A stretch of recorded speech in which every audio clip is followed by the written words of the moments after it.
ವಿದ್ಯಾರ್ಥಿಗಳು ಇದನ್ನ ಮಸ ಹೆಂಗೆ ಈಸಿಯಾಗಿ ಮಾಡ್ಬೇಕು ಅನ್ನೋದನ್ನ ಹೇಳ್ತಾನು ಲಕ್ಷ ಕೊಟ್ಟು ನೋಡ್ರಿ, ನೀವು ಮಾಡ್ರಿ.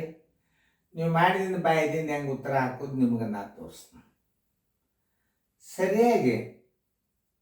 ಸರಿಯಾಗಿ ಅರ್ಥ ಮಾಡ್ಕೊಂಡು ಬಿಡ್ರಿ, ಯಾವುದೂ ಬಿರಿ ಇಲ್ಲ ಲೆಕ್ಕಗಳು.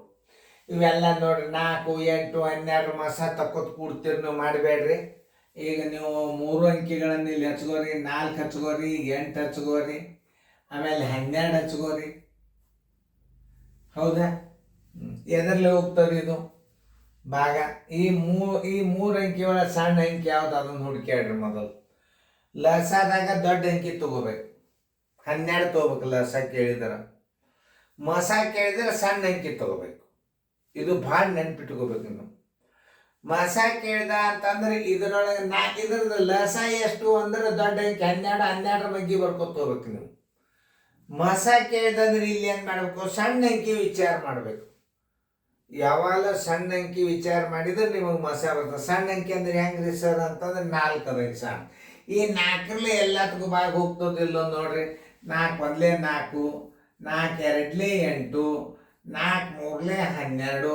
ಯಾವ ಅಂಕಿಲೆ ಭಾಗ ಹೋದು? ಇವು 3 ಅಂಕಿ 4ರಲ್ಲಿ ಹೋಗ್ಯದ ಅಂದ್ರೆ ಮಸ ಬರೋಬ್ಬರಿ 4 ಅಂತ ತಿಳ್ಕೊಂಡು ಬಿಡ್ಬೇಕು. ಯಾಕೆ ಇನ್ನೊಂದು ಅಂಕಿ ಸಾಧ್ಯನೇ ಇಲ್ಲ. ಮಸ ಎಷ್ಟು? 4. ಉತ್ತರ ಸಂಖ್ಯೆ ಎ. ನೋಡ್ರಿ, ಇನ್ನೊಂದ್ಸಲ ನಿಮಗೆ ರೀತಿ ಪ್ರಕಾರ ಹೆಂಗೆ ಮಾಡೋದು ಹೇಳ್ತಾನೆ. ಈಗ ಸದ್ಯ ನಿಮಗೆ ಲಸ ಕಂಡು ಹಿಡ್ರಿ ಅಂದ್ರೆ ಏನ್ ಮಾಡ್ಬೇಕು? ದೊಡ್ಡ ಅಂಕಿ ಯಾವುದು? 12. 12 ಬಗ್ಗೆ ಬರ್ಕೋತ ಹೋಗೋದು. 12 ಬಗ್ಗೆ ಬರ್ಕೋತ ಹೋದ್ರಿ ಅಂತಂದ್ರೆ 12 ಬರೋದ್ರಿ ಅಂದ್ರೆ ಇದ್ರಲ್ಲಿ ಹೋಗ್ತದೆ, ಇದ್ರಲ್ಲಿ ಹೋಗ್ತದೆ.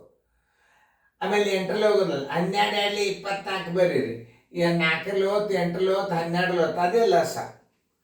ಲಸ ಕಂಡು ಹಿಡಿಯಾಗ ಏನ್ ಮಾಡ್ಬೇಕು? ದೊಡ್ಡ ಅಂಕಿ ಮಗ್ಗಿಗಳನ್ನು ಬರ್ಕೋತ ಹೋಗ್ಬೇಕು. ತಿಳಿತಲ್ಲ? ಆದ್ರೆ ಮಸ ಕಂಡು ಹಿಡಿಯಾಗ ಸಣ್ಣ ಅಂಕಿಲೆ ಭಾಗಿಸ್ಕೋತ ಹೋಗ್ಬೇಕು. ಕೊಟ್ಟ ಅಂಕಿಗಳಿಗೆ ನೀವು ಭಾಗಿಸ್ಬೇಕು ಸಣ್ಣ ಅಂಕಿಲೆ. ಇದು ಲಸ ಅಂದ್ರೆ ಏನು? 4, 8, 12ರಿಂದ ಭಾಗಿಸಲ್ಪಡುವ ಸಂಖ್ಯೆ ಕಂಡು ಹಿಡಿತೀರಿ ನೀವು, ಅದಕ್ಕೆ ಲಸ ಅಂತಾರೆ. ಆದ್ರೆ ಈ ಕೊಟ್ಟ ಅಂಕೆಗಳಿಗೆ ಭಾಗಿಸಲ್ಪಡುವ ಸಂಖ್ಯೆ ಅಂದ್ರೆ ಏನು? ಕೊಟ್ಟ ಅಂಕೆಗಳು ಭಾಗ ಹೋಗ್ತಿರ್ತು ಅಂದ್ರೆ ಅದಕ್ಕೇನಂತಾರ? ಈ 4, 8, 12ರ ಅಪವರ್ತನ ತೆಗಿಬೇಕು. 3 ಅಂಕೆಗಳಿಗೆ ಭಾಗ ಹೋಗ್ತಿರ್ಬೇಕದು. ಅಂದ್ರೆ ಉದಾಹರಣೆಗಾಗಿ 4, 8, 12 ಇದರ ಚಿಕ್ಕ ಸಂಖ್ಯೆ ಯಾವ್ದದ? 4 ಅದ. 4ರಲ್ಲಿ 3ಕ್ಕೂ ಭಾಗ ಹೋಗ್ತಾವೆ ಇಲ್ಲೂ ನೋಡ್ರಿ.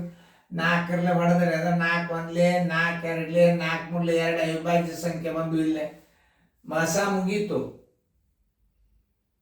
ಇನ್ನೊಂದು ಅಂಕಿಲೆ ಭಾಗ ಹೋಗ್ತೈತಂದ್ರೆ 4 ಹೊರಗೆ ಇಟ್ಟು ಬಿಡ್ರಿ. ಇನ್ನೊಂದು ಅಂಕಿಲೆ ಮತ್ತೆ 3ರಲ್ಲಿ ಒಮ್ಮೆ ತಾಳಗೆ ಹೋಗ್ತದಂತೂ ತಿಳ್ಕೊರಿ. ಅವಾಗ ಏನ್ ಮಾಡ್ಬೇಕು? 4 ಹೊರಗಿಟ್ರಿ, 3ರಲ್ಲಿ ಅಂಕಿ 4 ಆದಿಂದ ಮತ್ತೆ ಸಣ್ಣ ಅಂಕಿಲೆ 3 ಅಂಕಿಲೆ ಭಾಗ ಹೋಗ್ತಿತ್ತಂದ್ರೆ ಅದನ್ನು ಒಂದು ಹೊರಗಿಟ್ಟು ಬಿಡ್ರಿ. ಅದ ಮಸ. ಆಮೇಲೆ ರೀತಿ ಪ್ರಕಾರ ಮಸ ಹೆಂಗೆ ಕಂಡು ಹಿಡಿಬೇಕು? 4, 8, 12. ಮಸ ಅಂದ್ರೆ ಯಾವಾಗಲಾದ್ರೂ 3 ಅಂಕೆಗಳಿಗೆ ಭಾಗಿಸಲ್ಪಡುವ ಸಂಖ್ಯೆಯನ್ನು ಪತ್ತೆ ಮಾಡ್ಕೋಬೇಕು ನಾವು. ಈಗ ನೋಡ್ರಿ, 2ರಲ್ಲಿ ಹೊಡೆ. ಏನ್ ನೋಡಿ, 2 2ರಲ್ಲಿ, 2 4ಲೆ, 2 6ಲೆ. ಇದರ ಮತ್ತೆ ಸಣ್ಣ ಅಂಕಿ ಯಾವುದು ನೀವು ವಿಚಾರ ಮಾಡ್ರಿ? 2 ಅದ. 2 ಈ 2ರಲ್ಲೇ ಮತ್ತೆ ಇವ್ ಭಾಗ ಹೋಗ್ತದಿಲ್ಲ ನೋಡ್ರಿ. 2ರಲ್ಲಿ ಮತ್ತೆ ಭಾಗ ಹೋಗ್ತದಿಲ್ಲ. ಆ ಅಂಕಿ 2 ಹೊರಗಿಡ್ರಿ. 2 1ಲೆ, 2 2ಲೆ, 2 3ಲೆ. ನೋಡ್ರಿ, ಇಲ್ಲಿ 2 ಅಂಕಿ ಒಳಗೆ ವಿಭಾಜ್ಯ ಬಂದು ಅಂದ್ರೆ ಮಸ ಬರೋಬ್ಬರಿ 2 ಗುಂಡ್ಲಿ 2 ಎಷ್ಟು ಬಂತು? 4 ಬಂತು. ಇಷ್ಟು ಮಾಡೋದಕ್ಕಿಂತಲೂ ಇದರ ಸಣ್ಣ ಅಂಕಿ ಯಾವ್ದು ಕಂಡು ಹಿಡೀರಿ? ಮಸ ಬಾಯ್ದಿಂದ ಮಾಡೋದು ಕಂಡು ಹಿಡೀರಿ. ಹಂಗ 4, 8, 12ರ ಮಸ ಎಷ್ಟು ಅಂದ್ರೆ ಸಣ್ಣ ಅಂಕಿ 4 ಅದ. 4ರಲ್ಲಿ 3 ಅಂಕಿಗೆ ಭಾಗ ಹೋಗ್ತದೆ. 4 ಅಂದ್ರೆ ತನ್ನಟಕ ಭಾಗಿಸಿ ಹೋಗ್ತದ. ಮುಂದಿನ ಅಂಕಿಗೂ 4ರಲ್ಲೇ ಭಾಗ ಹೋಗ್ತದೆ, ಮುಂದಿನ ಅಂಕಿನೂ 4ರಲ್ಲೇ ಭಾಗ ಹೋಗ್ತದ. ಮಸ 4 ಅದು. ಯಾಕಂದ್ರೆ ಅದರದ್ದು ಭಾಗಲಬ್ಧು 1 ಬಂದದ. ಇಲ್ಲಿ ಅವಿಭಾಜ್ಯ ಸಂಖ್ಯೆ 2 ಬಂತು, ಇಲ್ಲಿ ಅವಿಭಾಜ್ಯ ಸಂಖ್ಯೆ 3 ಬಂತು. ಇವು ಒಂದಕ್ಕೊಂದು ಭಾಗ ಹೋಗೋದೇ ಇಲ್ಲ. ಅವಾಗ ಇದು ಮಸ ಆಗಿಬಿಡ್ತದೆ. ಚಿಕ್ಕ ಸಂಖ್ಯೆ ಮಸ ಆಗ್ತದೆ. ಹಿಂಗೆ ಹೊರ ತೆಗೆದಿಡೋದು ಕಲಿಬೇಕು.